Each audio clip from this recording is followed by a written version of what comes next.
number of bullet holes and the damage inflicted on buildings and infrastructure. Ramallah had suffered a tank attack only 2 weeks before her arrival, and Lynn was to see another such incursion with her own eyes. Tensions began to rise when the Palestinian delegation walked out of the Arab summit being held in Beirut because Yasser Arafat's speech was not aired. On the same day, 29 people were killed and over 100 wounded when a suicide bomber blew himself up in Netanya. Lynn recalls how rapidly the situation in Ramallah changed as a result. About the 5th day into it, I was teaching in the library, and Firas came up to me at the end of one of my classes that I taught, and he said, "There's 150 tanks surrounding Ramallah. There had been a suicide bombing in Netanya the night before, and everyone kind of was waiting to see what Israel would do. So they were going to come in, it looked like. So Firas said, you have 3 choices. You can either you can go back to your hotel and stay there and get stuck there. You could go to my mom's house, probably get stuck there, but probably be safe there. Or you can grab your stuff from the hotel and come to the hospital and get stuck here. But I'm a nurse, so where should I be? The hospital is probably the best place for me, and probably the safest as well. Who's going to come into the hospital?" The following night, tanks entered the city and surrounded Yasser Arafat's headquarters. At the same time, heavy shelling began, moving closer to the hospital each day. Lynn, a trained emergency room nurse, helped to treat the flood of victims, men, women, and children. Some of the wounds seemed suspicious. Single gunshots administered to the heads of old men. They appeared to have been executed. Lynn noted that after the first day of violence, Israeli soldiers refused to let ambulances reach the hospital. As a result, many victims bled to death. You can't have a patient sitting in an ambulance. It doesn't work. An ambulance is there for immediate transport because you have a critically ill patient. You delay the ambulance for minutes and you're playing with somebody's life. You delay them for hours, which was what was happening there, and you're killing them. The conflict also caused shortages of blood and food at the hospital, and the entire staff was already donating their own blood. The only place without a shortage was the morgue. It was piled with corpses.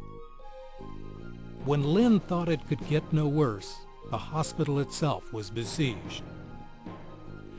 I was actually feeding a baby in the neonatal intensive care unit. And 2 nurses ran down the hall that I had been working with and said, "There are soldiers in the hospital now." And they were really scared. They looked scared. And I didn't know what to do.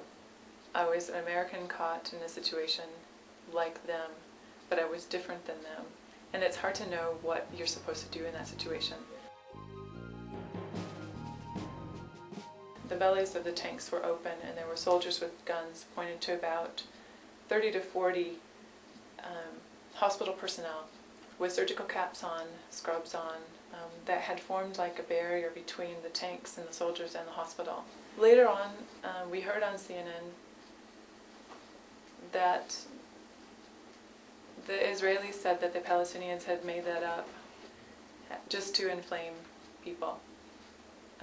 But I was there. It was Easter Sunday, around 1 o'clock in the afternoon, and there were soldiers in the hospital. Fortunately, the Italian delegation appeared at that moment and began taking pictures, despite threats from the soldiers. After a standoff of an hour and a half, the Geneva Red Cross appeared and the soldiers withdrew. The doctors and nurses thanked Lynn for her standing with them to block the hospital entrance, but they warned her to leave while she could. They said to me that they're going to come back, and because I had probably stood with them, I was in more danger than I had been before, and they thought it was probably prudent and wise that I not stay any longer. So I grabbed my stuff. I had kept it ready just in case. And I grabbed my stuff and I wheeled it down the hall, past the neonatal intensive care unit and past the ER, saying goodbye to everyone that I had worked with. Many people pressed my hand and said, we're sorry that you have to leave, but we know you have to leave, and it's better if you leave now.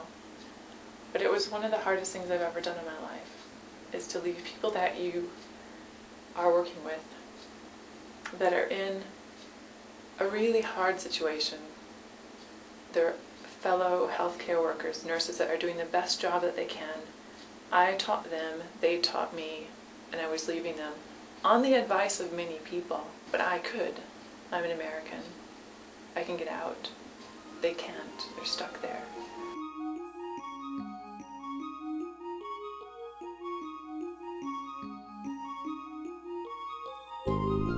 On April 1st, Lynn returned to Jerusalem for a few days before taking a taxi to Amman, Jordan, for a flight to Beirut, Lebanon. At a nearby refugee camp, she continued to train doctors and nurses until returning to San Diego on April 20th. Knowing her friends were trapped in a worsening situation in Ramallah, however, made her feel sick and helpless, so she began to send emails to people who knew her. While speaking to reporters being interviewed and seeing how reporters would edit their stories, Lynn began to understand media bias, especially American newspapers and broadcasters who would concoct outright lies while on the air, knowing that they had to pre-package the news to fit a certain acceptable point of view. Lynn had made a promise to tell her people, to tell Americans, what she'd seen, so that Americans would push for a more balanced view of Palestine. She also saw Palestinians who did not hate Americans, but they asked why the United States government did this to them, why it was so pro-Israel. Lynn saw fear on both sides, but she knew that both sides needed to live together. She summed it up with a single wish for Palestine. They are in a prison. My